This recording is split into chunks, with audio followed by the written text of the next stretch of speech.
As grandes cidades vêm crescendo muito nos últimos anos, mas a que preço? O crescimento populacional acelerado e a forma desorganizada como ocupamos o espaço trouxeram uma consequência invisível para alguns, mas muito dolorosa para muitos, que é a segregação socioespacial e econômica. Como temática principal está a gentrificação, que por definição acontece quando projetos de revitalização e especulação imobiliária, por exemplo, eles transformam o local e nisso eles expulsam a população de menor renda para dar lugar a indivíduos com maior poder aquisitivo. E o que antes era para ser um processo de modernização de um espaço, acaba intensificando a desigualdade econômica e afastando as pessoas que residiam nos locais. Nesse processo, milhares de famílias são empurradas para as áreas de periferia, tornando-se muitas vezes trabalhadores pendulares, que são pessoas que demoram horas de deslocamento entre a sua casa e o seu trabalho e sua casa. E nisso, o espaço ele deixa de ser um direito de todos para ser um privilégio de poucos. A ONU aponta que até o ano de 2050, cerca de 70% da população vai viver em áreas urbanas.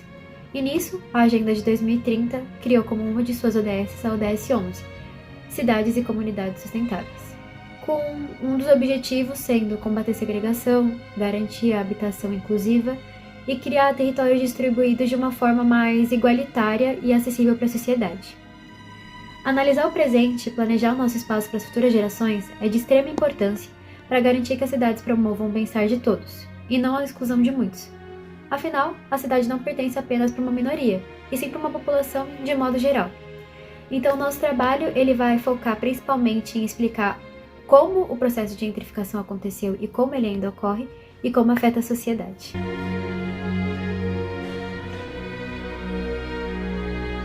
Olá, meu nome é Daniel Santarelli Cordeiro e agora eu vou dar início à definição e à contextualização do problema. Bom, primeiro nós devemos compreender a origem da gentrificação. O termo foi criado pela socióloga anglo-germânica Ruth Glass em 1964, com o objetivo de descrever a transformação urbana em Londres, pois ela percebeu que as áreas que eram habitadas por classes sociais mais baixas passaram a ser ocupadas pela população rica da cidade. Ela entendeu que a gentrificação amplifica a segregação social, visto que retira a moradia de pessoas de classes sociais baixas e é artificialmente substituída por uma população abastada que, por meio do encarecimento artificial do custo de vida, num determinado recorte territorial, expulsa exponencialmente as pessoas de baixa renda do espaço que previamente ocupavam. Hoje, o fenômeno alcançou uma escala global e financeira, apresentando uma substituição forçada e proposital dessa população mais pobre por outra nobre, valorizando a região. Vale comentar que, historicamente, há diferenças na formação das cidades do Sul e do Norte global. No Sul, as cidades foram moldadas em torno de uma segregação centro-periferia. O Estado concentrou os investimentos de infraestrutura como saneamento, hospitais e segurança nos centros urbanos e econômicos, enquanto as classes trabalhadoras se alocaram nas periferias da cidade, desprestigiadas. Já o processo no Norte global ocorreu de maneira um pouco diferente. Logo após a Segunda Guerra Mundial, onde as classes médias e altas abandonaram os centros urbanos incentivados pela política de construção de rodovias. Sendo assim, os centros urbanos foram deixados para as classes operárias e imigrantes. Entretanto, no final do século XX, o capital financeiro e as novas classes trabalhadoras ligadas à tecnologia redescobriram os centros urbanos abandonados. Com isso, a gente pode entender que a gentrificação nesses casos ocorre quando o Estado decide revitalizar zonas antigas e precarizadas, abrindo uma janela de oportunidades para a especulação imobiliária. Entretanto, quando os imóveis e aluguéis da região aumentam muito de valor, fica inviável para as pessoas de baixa renda continuarem morando lá. Ou seja, conforme o investimento da região é feito, a qualidade de vida melhora para poucos, enquanto muitos são expulsos daquele mesmo espaço. Trazendo esse fenômeno para o Brasil, é impossível não comentar sobre o episódio do Bota Abaixo, no Rio de Janeiro, no início do século XX. A cidade era uma das mais importantes do continente e, por conta disso, muitas pessoas circulavam pela metrópole, fator que favoreceu o processo da urbanização. Assim, foi vista a necessidade de uma reformulação e modernização do espaço urbano. Para isso, se inspiraram no modelo de cidade parisiense, que, em resumo, destruiu moradias populares para civilizar a capital. No Rio de Janeiro, então, a execução das mudanças do locus urbano foi feita por meio da destruição de cortiços, casas de cômodos, estalagens, velhos casarões, dentre outros espaços utilizados pelas camadas sociais mais desfavorecidas. Estas áreas devastadas foram transformadas em grandes vias urbanas, avenidas e moradias, todas por meio da destruição de todos os locais que estivessem no meio do trajeto das vias do progresso. Em decorrência deste falho precário e excludente planejamento urbano, milhares de pessoas que perderam suas moradias e negócios não foram realocadas em outros locais dignos. Na realidade, o Bota Abaixo se dá como principal responsável pela criação das favelas no Rio de Janeiro. A população pobre que vivia nesses locais se abrigou nos morros próximos, dando origem às primeiras favelas da cidade. Um exemplo seria a famosa favela do Morro da Providência, formada primordialmente por soldados que voltaram da repressão ao movimento de Canudos, que ao retornarem desamparados e sem moradia, se juntaram aos desalojados pelas reformas. Esses soldados ergueram seus casebres e neles instalaram suas famílias, utilizando madeiras e outros materiais que sobraram da expedição militar da qual haviam retornado. As péssimas condições de vida já existentes nos cortiços, tais como a disseminação de doenças, a ausência total de condições higiênicas, saneamento básico e apoio estatal, foram perpetuadas nas favelas. Conseguimos entender desse jeito que a vontade de afastar o problema das regiões centrais da cidade resultou no processo da gentrificação ocorrido no Rio de Janeiro. Este acontecimento histórico da urbanização no Brasil se mostra como um dos pilares da gentrificação no país e dos seus impactos sociais, econômicos e ambientais vividos no cenário contemporâneo do país. Sobre a gentrificação e como ela ocorre no Brasil e no mundo. Academicamente, um estudo publicado pelo sociólogo americano Lance Freeman, Economic Impacts of Gentrification, a Mixed Method Analysis, o autor analisa as ramificações econômicas da gentrificação no meio urbano. Com isso, ele percebeu um significativo aumento nos valores das propriedades. Contudo, os benefícios não foram distribuídos igualmente entre a população, sendo que a parcela mais rica usufruiu melhor disso, enquanto a parcela mais pobre não conseguiu usar esses benefícios, aumentando a desigualdade de renda naquele espaço. Por um viés social, o estudo conduzido por Smith e Johnson, Gentrification and Social Displacement and In-Depth Analysis, os pesquisadores descobriram que a gentrificação resulta no desalojamento gradual e exponencial das pessoas que habitam aquele espaço, esgarçando os laços sociais. Entendemos, por meio desses aspectos, como a gentrificação é profundamente prejudicial para o meio urbano, visto que esse fenômeno ocorre sob uma ótica capitalista de mercado que preza exclusivamente pela maximização do lucro em detrimento da cultura, patrimônio e população de determinado local. Ao analisarmos grandes centros culturais, como São Paulo e Rio de Janeiro, percebemos que um dos grandes problemas é a moradia e a habitação, que acontecem por conta da gentrificação. A gentrificação ela passa por processos de revitalização e investimento. Esses investimentos eles geram um aumento de imóveis, de aluguéis, de edifícios. Então, o aumento desses preços façam que famílias de baixa renda vão se afastando e evacuando cada vez mais, indo para regiões periféricas.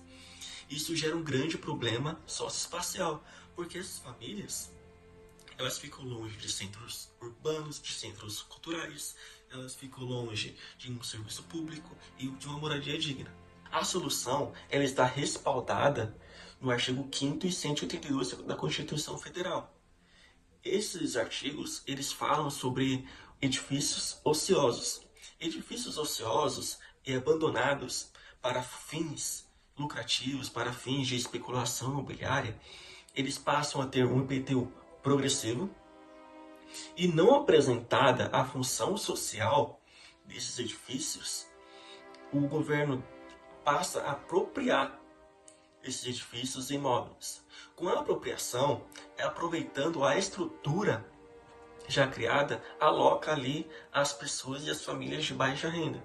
Claro que essa não é a única solução, claro que isso não é a única forma de resolver esses problemas.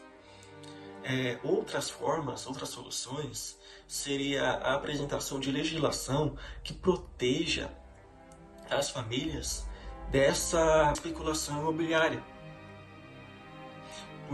para que não traga aumento de aluguéis. E se houver aumento de aluguéis, com a fiscalização, haja também o aluguel social, subsídio de imóveis e também uma maior fiscalização do Estado, como acontece em Áustria, para que as famílias elas não sejam afastadas dessas regiões centrais e aproveitadas com mão de obra, com ideias culturais. A ampliação da moradia de cunho social como forma de mitigar os efeitos da gentrificação se relaciona à meta 11 dos ODS, que são os Objetivos do Desenvolvimento Sustentável, que busca a criação de cidades e comunidades sustentáveis. E também se associa à meta 11.1, que garante cidades seguras e acessíveis, e 11.3, que defende a urbanização inclusiva. A solução proposta é a ocupação de imóveis e edificações em áreas centrais, amparada pela Lei da Função Social da Propriedade. Essa medida transforma o espaço urbano antes excludente e elitista em cidades menos desiguais, que abraçam a população de baixa renda e permitem sua permanência nessa região, utilizando a infraestrutura já existente e também preservando o vínculo cultural dessa comunidade ao espaço. Assim, o projeto amplia a oferta de moradia em áreas centrais, sem gerar novos impactos ambientais ou ampliar a área urbana. Apesar de trazer diversos benefícios à população, como descrito anteriormente, esse tipo de política pública apresenta resistência de certos setores da sociedade, como o segmento financeiro associado à especulação imobiliária ou ao alto custo de programas de habitação, relacionados à falta de recursos para adquirir ou manter imóveis destinados à habitação social. Porém, segundo os dados do censo realizado pelo IBGE do ano de 2022, existe sim um número considerável de imóveis desocupados em regiões centrais nas cidades brasileiras, o que possibilitaria a aplicação do projeto proposto.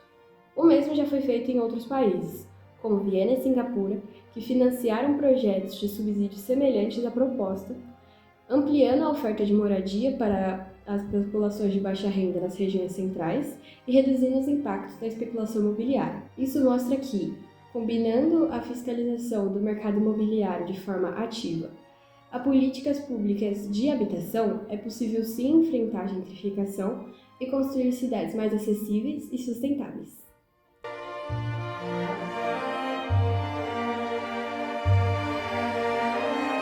Bom, depois de tudo que a gente viu até aqui, desde a origem da gentrificação, os dados que evidenciam o tamanho do problema no Brasil e a apresentação da proposta de solução que a gente desenvolveu, fica claro que a gentrificação não é um problema recente, e nenhum efeito inevitável intrínseco ao progresso da sociedade, mas sim o resultado direto das ações errôneas e de má gestão política, que se acumularam ao longo de muitas décadas, até chegar no nível de negar o acesso aos direitos mais básicos e precarizar o espaço de moradia das populações mais pobres. Fica evidente que esse processo continua se repetindo até hoje, e recentemente ele acabou sendo impulsionado pela especulação imobiliária. Sempre que um investimento, seja público ou privado, chega para melhorar as condições de vida e infraestrutura de certo local ou região, os aluguéis sobem, e quem possui maior poder aquisitivo, ele acaba se aproveitando dessa valorização da região para comprar imóveis lá como forma de investimento e buscar lucro por essa valorização. E o resultado disso sempre é o mesmo: a população, geralmente de baixa renda, que ajudou a construir a identidade do local, não consegue arcar com os novos custos e acaba sendo expulso desse local. Por conta disso, a gente defende que as políticas públicas que visem conciliar ambos aspectos ao mesmo tempo são fundamentais para resolver o problema, sendo esses aspectos melhorar as regiões historicamente abandonadas e garantir que a população que habita elas permaneça lá após essa melhora, assim combatendo a gentrificação. Mas para isso é necessário que haja um tipo de controle sobre a especulação imobiliária, que já se mostra sendo a principal causa desse ciclo de exclusão nos tempos atuais. A gente também acha que destacar que esse problema não é exclusivo do nosso país, mas sim que ele se repete mundialmente em diversas cidades, é importante. Por isso, não existe uma fórmula única para que esse problema seja resolvido, mas sim ele tem que ser estudado em diversas formas, diversos aspectos, levando a particularidade de cada região, para assim achar a solução que mais se adequa a cada local. Desse jeito, por mais que seja desafiador enfrentar a gentrificação e a ocupação socioespacial precária das cidades, é extremamente importante e essencial para que a sociedade avance de uma forma justa. E assim a gente contribui para o desenvolvimento e cumprimento da ODS número 11 da ONU, que busca fazer com que as cidades incluam ao invés de excluir, tornando assim elas de todos, e não apenas da elite, como é atualmente.